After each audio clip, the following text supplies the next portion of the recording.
darating. Ahem, kumusta ka ngayong umaga, Siling? Mabuti naman, Kulas. Salamat at naalala mo pa akong kamustahin. Bakit naman ganyan ang sagot mo sa akin? Sapagkat pagdilat ng iyong mata sa umaga, wala kang ibang iniisip kumustahin at himasin kung hindi yung pinali lamang. Tila mas mahal mo pa ang yung pinali kaysa sa akin. Si Siling naman, alam mo bang wala nang mas pinigil sa akin kundi ang asawa? Siya nga ba? Ngunit kung nakikita kong hinihimas mo ang iyong tinali, ibig ko na lamang minsay mainggit at magselos. Ngunit Siling, alam mo bang kaya ko lang inalaga ang mabuti ang mga tinaling ito ay para din sa atin. Sila ang magdadala sa atin ng grasya. Grasya nga ba? O disgrasya? Huwag mo sanang ungkatin ang nakaraan. Ako'y napagtalo noong mga nakaraang araw, sapagkat hindi pa ako magaling sa pagpili at paghimas sa manok. Ngunit ngayon, ako ay marami nang natutunan. Mga bagong sistema. At noong nakaraang linggo, noong natalo ang iyong talisain, hindi mo pa rin ba alam ang bagong sistema? Iyon ay disgrasya lamang, Siling. Makinig ka. Nanaginip ako. Kagabi, napanaginipan kong ako ay hinahabol ng kalabaw na puti. Kalabaw na puti, Siling? Ano kung puti? Ang pilak ay puti. Ngunit ako, sumakatuwid, ako ay hinahabol. Hinahabol ako ng pilak, ng kwarta. Ngunit ngayon, wala ng kwartang pilak. Mayroon pa. Nakabaon lang. Kaya walang duda, Siling. Bigyan mo lamang ako ng 5 piso at walang duda, tayo'y magkakakwarta. Ngunit Kulas, hindi ka pa ba nadala sa mga panaginip mong iyan? Noong nakaraang linggo, na naginip ka ng... Oo nga. Ngunit ang batayan ko ngayon ay hindi lamang panaginip. Pinag-aralan kong mabuti ang kaliskis sa tainga ng manok na ito. Ito'y walang pagkatalo. Ipinapangako ko sa iyo, Siling, tayo'y mananalo. Kulas, natatandaan mo pa bang ganyan-ganyan din ang sinabi mo sa akin nung isang linggo? Tungkol sa manok mong talisain. Ngunit ano ang nangyari? Nagkaulang tayo ng pakang na manok. Sinabi ko na iyon ay disgrasya. Patalo, Disney! Sige na, Siling. Ito na lamang. Pag natalo pa ang manok na ito, hindi na ako magsasabong. Totoong totoo? O heto, huwag mo sana akong sisihin kung mauubos ang kaunting pinabilhan ng ating palay. Huwag kang mag-alala, Siling. Ito'y siguradong sigurado. Ito'y kwarta na. Bueno, dyan ka muna. Kamusta ka, Kulas? Kumusta, stationing? Didispensahin mo ako? Ako'y nagmamadali lamang. Si Siling. Si Suning, Bueno, dyan ka muna. Ling, ano bang nangyayari sa iyong asawa? Tila, papunta sa sunog. Ay, Shuning! Masawal pa sa sunog ang pupuntahan. Pupunta na naman sa sabungan. Talaga bang... Sandali lang ha, Shuning. Teban! Teban! Teban! Ano po ayun, Aling Siling? O heto, Teban, 5 piso.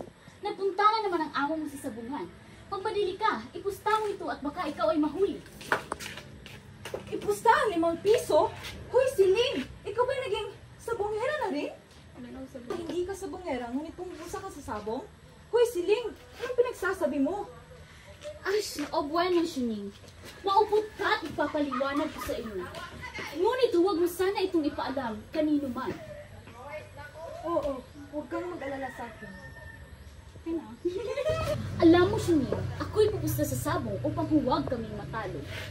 Pumupusta ka sa sabong upang huwag kayong matalo? Hoy, Siling! Pinaglalaroan mo yata ako.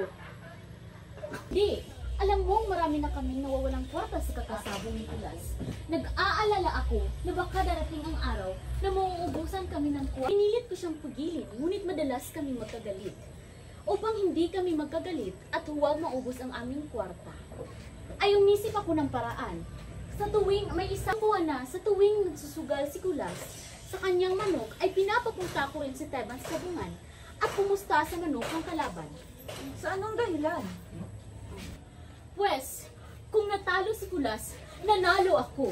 At kung ako na may natalo, nanalo si Kulas. Kung gayon, hindi pa rin mauubusan ang aming kwarta. Patalo! Hayan, nagsusuntadan na. Nako, sumasakit ang ulo ko sa sigawang iyan. Ikaw kasi, sukat ba naman pumili ng bahay tapat sa sabungan? At ano ba ako ang pumili ng bahay na ito? Ang gusto kong bahay ay sa tabi ng simbahan. At ang gusto ni Kulas ay sa tabi ng sabungan. Ay siya nga pala, Siling. Naparito ako upang ibalita sa'yo na dumating na rasyon ng sabon sa tindahan ng Aling Kikay. Baka tayo maubusan. Hindi. Siyempre pagtitira tayo ni Aling Kikay. Sayang lamang ang pagkukumari namin. Oh, heto na nga si Teban. Tumatakbo. Nanalo tayo, Aling Siling. Nanalo tayo. Mabuti, Teban. Pumunta ka na sa kusina at baka dumating si Kulas. Marami pa tayong gagawin. Talaga pa tayong gagawin. Gaganin ka ba eh? Oh, bueno, Siling. Tayo na. Ano ba, Kulas? Tila hindi ka inabutan ng puting kalabaw. Huwag mo ngang banggitin na yan, Siling. Talaga ako yung malas, Siling. Ang manok ko ay nananalo hanggang sa huling sandali. Talagang wala akong swerte.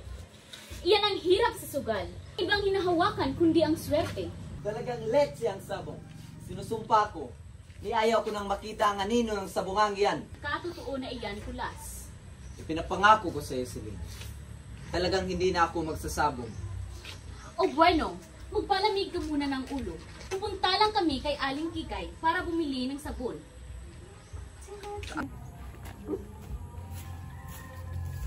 Uy, Kulas, kamusta ka?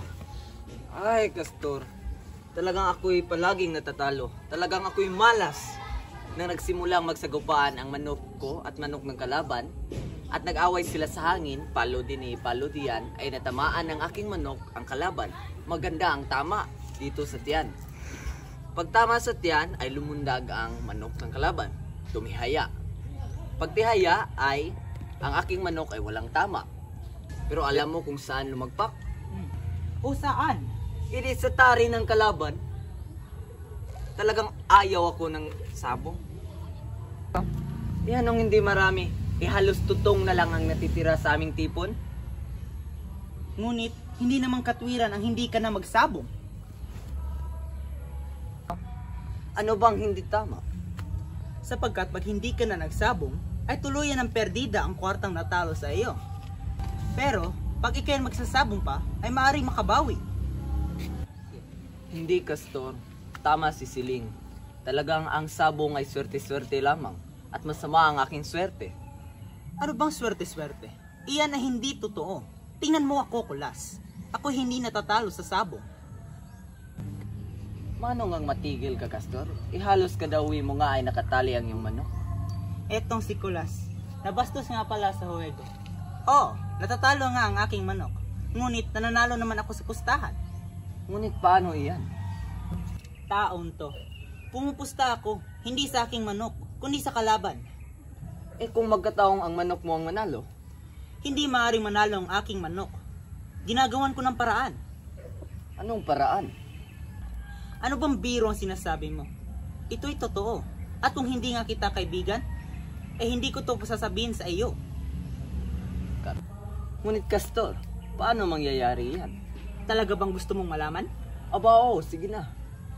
O bueno, kumuha ka sa iyong isa sa iyong tinali at ipapaliwanag ko sa iyo.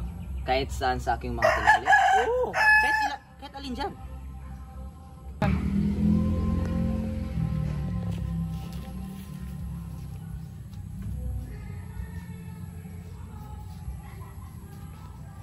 O heto, Castor. O heto, Castor. O ngayon, kumuha ka ng kutsilyo. Kutsilyo? Oo, yung panghiwa. Ah! O heto, kutsilyo. O halika, magmasid ka. Lahat ng manok ay may litid sa paa, na kapag iyong dinuro, ay hihina ang paa. Tingnan mo. Ayan. Mahina na ang paa ng tinaling iyan. Walang sino makakalata sa ginawa natin. Walang sino mang makakalata sa ating ginawa. Ang manok na iyan ay mahina na ang paa. Hindi yan makakapalo. Sa makatuwid, siguradong matatalo ang manok na ito. Abay, oo. Siya nga pala, magaling na paraan. Nakita mo na? Ang hirap sa iyo ay hindi mo ginagamit ang iyong ulo. Ngunit Castor, yan ba'y hindi pandaraya? Oo, pandaraya. Ngunit po Diyos, sino bang hindi mananalo? Oo, pandaraya. Ngunit po Diyos, sino bang hindi makakakwarta kung hindi ginagamitan ng daya? At isa pa, babawi ka lang. So, hindi ito pandaraya. Nakita mo na, hindi ka mandaraya. Gaganti ka lang. Kung siya nga, may katwiran ka. Ano pa hinihintay mo? Alam mo, Castor, ang may hawak ng supot na bahay na to ay ang aking asawa si Siling. Naku, si Kulas. Talunan na nga sa sabungan, dehado pa sa bahay. O siya, hintayin mo siya. At laki-lakihan mo ang hingin mo, ha? Oh, sige, laki-lakihan ko. Castor, hintayin muna natin si Siling, ang aking asawa. Bakit? Ano pang kailangan? Castor, Oh, ano na naman? malapit nang dumating ang aking asawa. Ayaw kong makita kanya rito. Huwag mo sanang masamain, pero pwede ka bang umalis rito? Alis na ako. Mabuti nga at makahanap na ako ng kareta ng manok mo. Oh, bueno, dyan ka na. Laki-lakihan mong tipak, ha? Oo naman.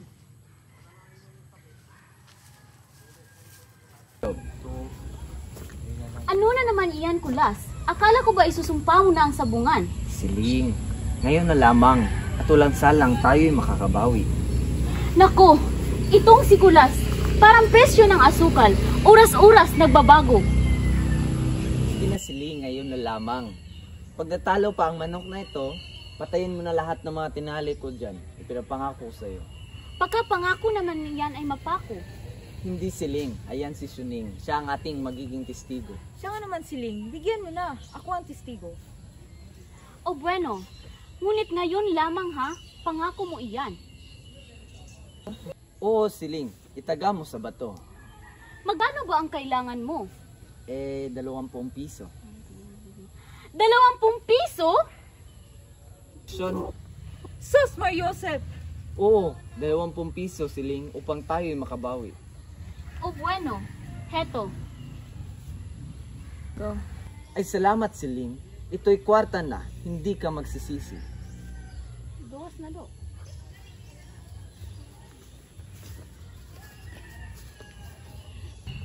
Teban! Teban! Teban, madali ka! Opo, Aling Siling. O heto, Teban. Nagpunta na naman ang amo mo sa sabungan. 20 piso? Oo, magmadali ka. Ito ba itutodo ko? Oo. Oo, todo. Opo, naku. Malaking halaga ito. Ikaw naman, Suning. Bakit mo tinugunan si Kulas? Hindi bali, Siling. Ito naman ikaw lihulihan. Kung sa bagay. Ngunit hindi lamang ang pera ang aking dinadaramdam. Ano pa? Ang iba pang bunga ng bisyo, Suning. Alam mo namang nagbubuntot ang bisyo. Karaniwang kasama nito ang pagdaraya, pagnanakaw, at kung ano-ano pa. Ngunit nangako naman si Kulas na ito lang huli. Oo nga! Ngunit isulat mo sa tubig ang pangakong iyan. Ang hirap sa'yo, Siling eh. Hindi mo tigasin ang loob mo. Tignan mo ako. Nung aking asawa ay hindi makatkat sa monte, ay isang araw pinuntahan ko siya sa kanilang club at minura ko siya hanggang ulo mula talampakan. Hindi mula noy, hindi na siya nakalitaw muli sa club. Ngunit natatandaan mo ba, Suning, na ikaw naman hindi nakalabas ng bahay na may 5 araw? Hindi ba dahil sa nangitim ang iyong mukha? Oo nga, ngunit iyon ay sandali lamang.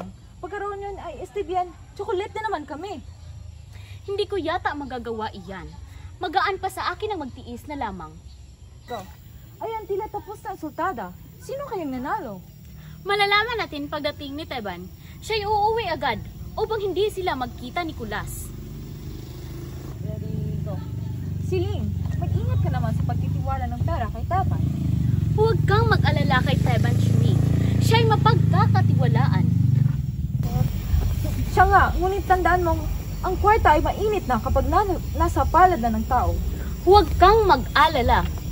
Talagang magaan ang iyong paraan, Siling? Siya nga. O Siling, ba't ka nalulungkot? Dahil nanalo si Kulas. Go! Ano ngayon? Kay nanalo si Kulas, kay nanalo ka. Hindi naman mabawasan ang iyong kwarta. At ikaw pa rin lamang ang maghahawak ng supot. Oo nga. Ngunit ang nag-alala ako eh. Ngayong nanalo si Kulas, lalo siyang manunungkit sa sabungan. Ay, napakasama talaga ng aking swerte. Ako'y natalo na naman. Ano ka mo? Ay, Siling, napakasama talaga ng aking swerte. Ako'y natalo na naman. Ngunit Kulas, hindi ba't ikay nanalo? Hindi, natalo ako. At natudas yung 20 piso. Kulas, huwag mo sana akong ululin. Nanalo ka! Hindi, natalo ako. At sino bang nagsabi sa'yo ako'y nanalo? Busi talaga yung Castor na yan. Sana hindi na lang ako nakinig sa kanya. Kulas, huwag mo na akong ululin pa. Isuli mo na ang 20 piso. Ay, Diyos ko, sana kukuha nito. Teka, baka kay ikaw, Kulas, ay may talagang talasisi. Ano bang kulalan yan, Siling? Isinusumpa ko ako'y natalo sa sabungan. Si Teban, nanggaling siya sa sabungan. At teka, Siling, baka si Teba ang kumupit ng kwarta. Ngunit... Teban! Teban! Siya nga pala. Sinabi ko na sa'yo na huwag kang magtitiwala. Teban! Teban! Naku, nag-blackout! Kumusta ka sa kalaban ng manok mo? Hindi, Siling. Alam mo, pinilayan ko ang aking manok para matalo. Pero, ay, doon ako pumunta sa kalaban eh. Kaya, nanalo yung manok ko at natalo ako. Ikaw ngayon maninuyope? Ha! At ikaw ngayon natiyope? Ha! Ha! Ha! Ha? At natawa pa. Siya nga, Siling, ba't ka natatawa? Sapagkat ako'y tuwang-tuwa. Shuning, dito ka. Maghahaponan. Sapagkat ngayong gabi, ipagdidiriwang natin ang pagkatalo ni Kulas at ang kanyang pagpigil na sa pagkakasabong. Ha? Maghahanda? Oo! Teban, ihanda mo ang mga palayok ha? Pero, paano tayo maghahanda? Eh, natalo yung mahigit na 20 piso. Hindi bali. Ibig kong ipagdiriwang ang huli mong pamamaalam sa sabungan. Ha? Huling pamamaalam? Oo, sapagkat ikaw ay natalo at nanumpa ka na mamaalam ka na sa sabungan. Bukod yan, hindi na tayo kailangan bumili pa ng ulam. Ha? Mamamaalam? Bakit? Mayroon pang 6 na tinali sa iyong kulungan. Ang 3 ay aadubuhin ko, ang 3 naman ay aking sasabawan. Ha ha ha ha